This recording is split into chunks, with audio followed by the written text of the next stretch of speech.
আসসালামু আলাইকুম রহমতুল্লাহি ওয়া বারাকাতুহু। নাহমাদুহু ওয়া নুসাল্লি আলা রাসূলিহিল কারীম, আম্মা বা'দ।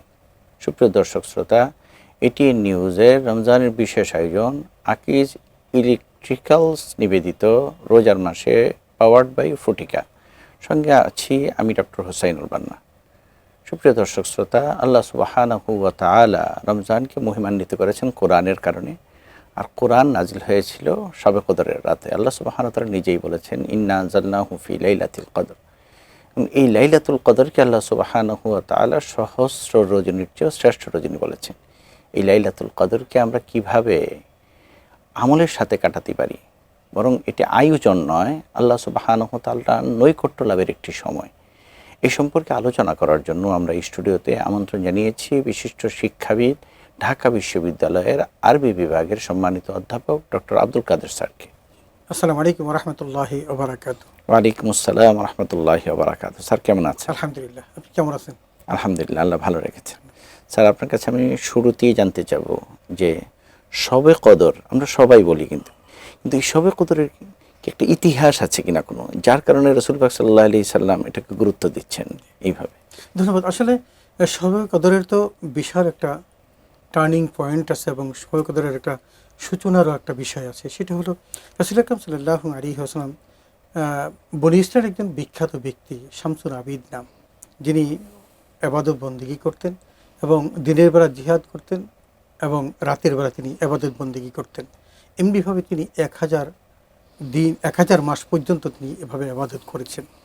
এই ঘটনাটি রাসূল আকরাম সাল্লাল্লাহু আলাইহি ওয়াসাল্লাম তার সাহাবীদের সামনে উপস্থাপন করলেন এবং উপস্থাপন করে তারা দেখলেন যে এই 1000 মাস মানে 83 বছর 4 মাস সময় হয়। দ্যাট মিনস ওই ব্যক্তিটি 83 বছর 4 মাস ক্রমাগতভাবে দিনের বেলা জিহাদ করেছেন, রাতের বেলা ইবাদত করেছেন এবং তার যে নৈকট্য এটা স্বাভাবিক নয়, একটা অস্বাভাবিক নৈকট্য তিনি অর্জন করেছেন। তো সাহাবায়ে কেরাম যখন বিষয়টা শুনলেন তখন তাদের মধ্যে একটা আফসোস জাগলো যে আমরা তো অতটা বয়সও পাবো না আর এত নৈকট্য অর্জন করতে পারবো না। বিষয়টি রাসূল আকরাম সাল্লাল্লাহু আলাইহি ওয়াসাল্লামের নজর কাড়লো এবং তিনিও বুঝতে পারলেন ঘটনা তো ঠিক, কারণ আমাদের উম্মতের যে বয়স, এই বয়সে তো সে 1000 মাস তো পাবেই না, তাহলে এরকম নিষ্কলুষ ইবাদত কিভাবে করবে। এই অবস্থা যখন সাহাবাদের মধ্যে বিরাজ করছিল তখনই আল্লাহ জাল্লা শাআনুহু, যিনি অন্তর্যামী, তিনি তো জানেন, তিনি জিবরাইলকে পাঠিয়ে দিয়ে বললেন, লাইলাতুল কদর খায়রুম মিন আলফি শাহর, তোমার উম্মতের জন্য আমি একটা রাত এমনভাবে বরাদ্দ করে দিলাম, ওই শামসুন আবিদ 1000 মাস ইবাদত করে যে নৈকট্য অর্জন করেছে, তোমার উম্মতরা এক রাত ইবাদত করলে তার চেয়ে বেশি সওয়াব অর্জন করতে পারবে। সুবহানাল্লাহ। স্যার, তাহলে আমরা এই লাইলাতুল কদর, এটা আমরা আমাদের দেশে দেখা যায় যে আমরা মানে 27তম রজনীকেই আমরা এটাকে ফিক্সড করে ফেলি এবং এই দিনই আমরা ইবাদত করি। এটা কি কেবল 27-এর সাথেই ফিক্সড হবে? আসলে রাসূল আকরাম সাল্লাল্লাহু আলাইহি ওয়াসাল্লাম আমাদেরকে একটু গুরুত্ব দিতে বলেছেন এবং গুরুত্বটা এরকম, দেখুন আপনি যদি ওই সাগরের মধ্যে মণিমুক্তাগুলো ডুবুরিরা যখন অর্জন করতে যায় তখন জীবন বাজি রেখে রিস্ক নিয়ে তখন তাকে ডুব দিতে হয়। সে অনুসন্ধান করতে যায় এবং অনুসন্ধান করতে গিয়ে অনেকে মারাও যায়, কিন্তু কিসের জন্য? মহামূল্যবান জিনিস অর্জন করার জন্য। এই জন্য রাসূল আকরাম সাল্লাল্লাহু আলাইহি ওয়াসাল্লাম এই লাইলাতুল কদর খায়রুম মিন আলফি শাহর, 1000 মাসের চাইতে উত্তম যে রজনী, এই রজনীটাকে উন্মুক্ত রাখেন নাই, শুধু একটি রাতই ইবাদত করবে। আর যদি সেই রাতটা না হলো, এই জন্য রাসূলুল্লাহ সাল্লাল্লাহু আলাইহি ওয়াসাল্লাম একটু সাবধান মানে উচ্চারণ করে বলেছেন এবং খুঁজতে বলেছেন, তাহাররাউ লাইলাতুল কদরি ফিল ওয়াতরি মিনাল আশরিল আওয়াখির মিন রমাদান। নবীজি বলছেন যে তুমি মাহে রমাদানের শেষ দশকের বেজর রাতগুলোতে লাইলাতুল কদর অন্বেষণ করো এবং এই লাইলাতুল কদর অন্বেষণ করবেন বেজর রাতগুলোতে। 20তম রমজান দিবাগত রাত, 22 রমজান দিবাগত রাত, 24 রমজান দিবাগত রাত, 26 রমজান দিবাগত রাত এবং 28 রমজান দিবাগত রাত। আমাদের দেশে 26 রমজান দিবাগত রাত এটাকে অনেকেই এভাবে ইস্তেমবাদ করেন যে লাইলাতুল কদরে, এই শব্দটি সূরা কদরে 3 বার এসেছে, তো প্রত্যেকটা লাইলাতুল কদর 9টা অক্ষর, 3 নং 27। মজেজা আমি জানি না, কিন্তু এভাবে অনেকে মনে করেন এবং এই 26তম দিবাগত রাতে লাইলাতুল কদর উদযাপন করেন। তাহলে আমাদের লাইলাতুল কদর তো কেবল 27 রজনীর সাথে ফিক্স নয়, যদিও মানে গাণিতিক আকারে বোঝা যায় এবং এই কারণেই হয়তো আমাদের উপমহাদেশে 27 রজনীকে গুরুত্ব দেওয়া হয়। যেহেতু আপনি বললেন যে আল কদরের মধ্যে 9টি অক্ষর আছে এবং 3 বার উচ্চারিত হয়েছে, 3 নং 27, এই হিসাবে অনেক বুজুর্গানে দিনই 27 রজনীতেই লাইলাতুল কদরকে পেয়েছেন। লাইলাতুল কদরে আমরা কি কি ইবাদত করতে পারি? আমরা লাইলাতুল কদরের মধ্যে অনেকগুলো ইবাদত আছে। দেখ আমরা যদি এভাবেই ধরে নেই যে আমরা নির্ধারণ করলাম আমরা কদরের রাত পাবো এবং কদরের রাত পাওয়ার জন্য আমি যে ইবাদতগুলো করব তার মধ্যে শ্রেষ্ঠতম ইবাদত হলো এতেকাফ করা। আপনি 20তম রমজান এই আসর থেকে শুরু করে যদি একদম সওয়ালে চাঁদ ওঠা পর্যন্ত যদি মসজিদে আবদ্ধ রাখেন নিজেকে শুধু আল্লাহর সন্তুষ্টির জন্য, তাহলে আল্লাহ রসুল বলেছেন আন্নাহু ইয়াতাসাররাফু বিলাইলাতিল কদরি ওয়া বারাকাতিহা। কেউ যদি এতেকাফ করে মানে এতেকাফা, তাহলে বলছেন যে ওই ব্যক্তি এতেকাফ করার কারণে আল্লাহ তাআলা তাকে লাইলাতুল কদর এবং তার মর্যাদা তাকে দান করবেন।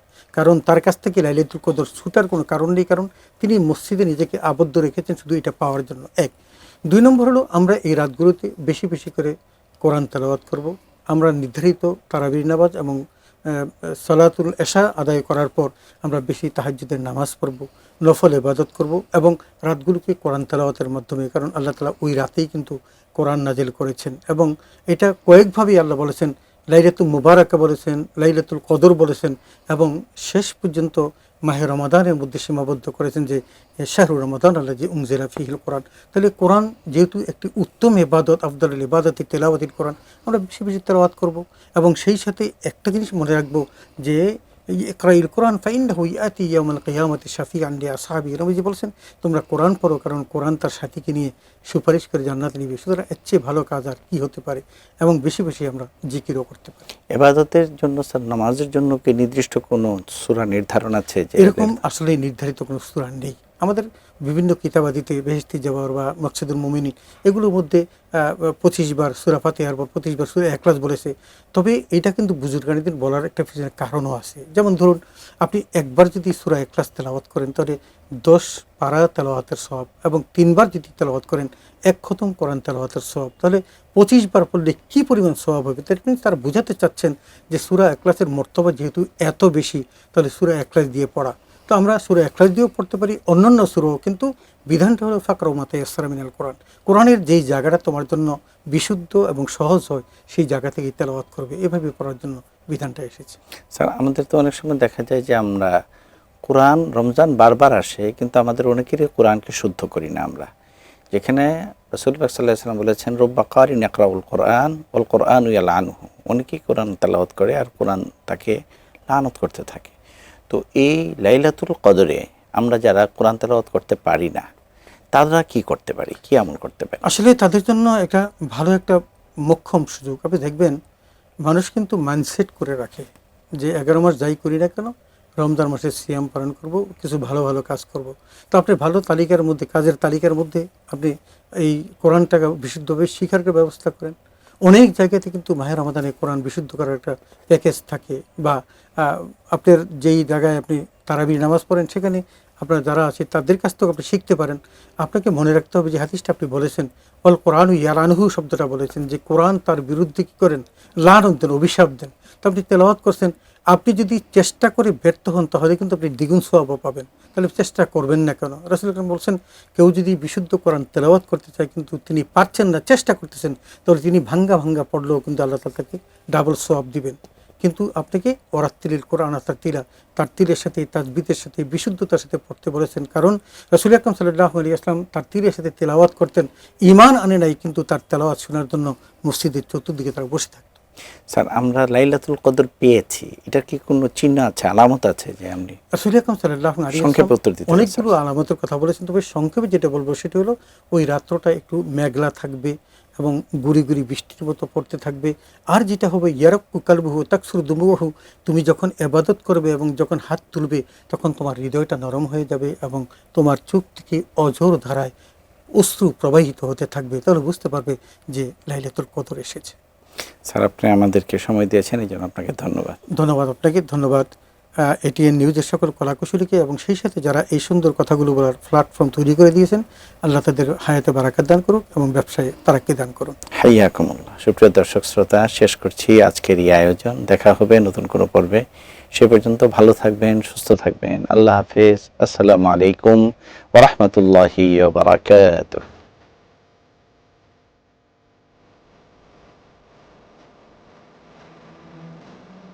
সৌজন্যে Akij electricals. Powered by Frutika.